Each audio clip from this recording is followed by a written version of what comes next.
நேரம் நிகழ்ச்சி தொடர்கிறது. தொடர்ந்து இணைப்பில் ஒரு நேயர் இருக்காங்க, பேசிடலாம். மக்கள் வணக்கம். ஹலோ, வணக்கம் அம்மா, உங்க பெயர் சொல்லுங்க. சேலம்புகனி. எங்க இருந்து பேசுறீங்க? அதிராமட்டணம், தஞ்சாவூர் மாவட்டம். சரிங்கம்மா, உங்களுக்கான கேள்விகளை மருத்துவர்கிட்ட தெளிவா கேளுங்க. வணக்கம்மா. வணக்கம் மேடம். சொல்லுங்கம்மா. எனக்கு இந்த கிறந்த காலுக்கு கீழே ரெண்டு காலுமே கொலுசு போடுவோம்ல, அது நல்லா சரியான வீக்கமா இருக்கு.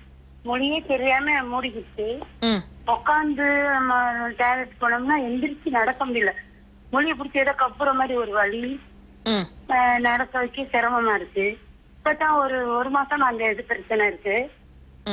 ஆனா எனக்கு டைலாக் பிரச்சனை 20 வருஷத்துக்கு மேலாவே இருக்கு. உங்களுக்கு வயசு என்ன ஆச்சுமா? எனக்கு 43. 43. சரி, அம்மாக்கு இப்ப ரீசெண்டா லைன்ல இருக்கீங்களாமா? இருக்கேன். சரியா